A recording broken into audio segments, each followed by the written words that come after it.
Gratitude and relief stood out as the most apparent reactions of lawmakers in the higher chamber on the recapture and detention of Alice Guo in Indonesia. Our Daniel Manalastas tells us more.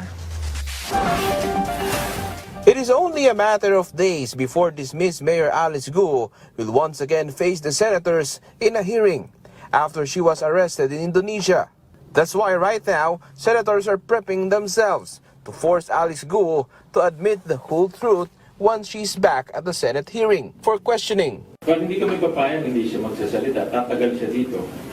At we will transfer her to a regular detention cell.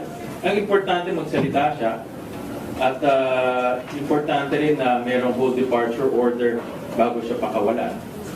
Dahil nga flight risk na siya.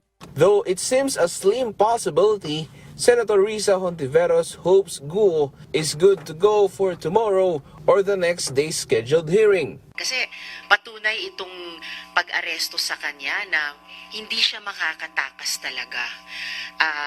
Tumakas man siya nung una, nahuli pa rin siya at ibabalik dito. Kumbaga, she has nowhere else to go. At yung mga tumulong sa kanyang makatakas, hindi namin sila tatantanan. Wala na siyang choice no? Dead end na ito para sa kanya. Ito na yung dead end. Makita natin ang daming kasong inaharap niya at wala na siyang pupuntahan.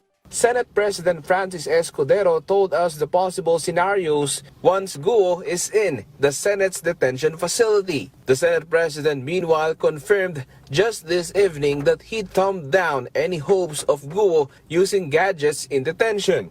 Ang detention center namin ay iisa lang, hindi naman marami. So malamang kasama niya yung kanyang kapatid o kapatid-kapatiran niya.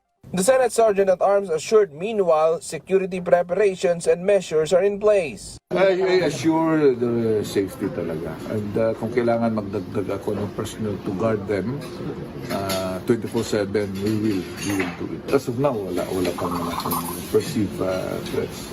So, same pa rin yung natin, yung personnel. Senator Joel Villanueva hopes this development will shed a brighter light on all those engaged or involved in illegal pogo activities.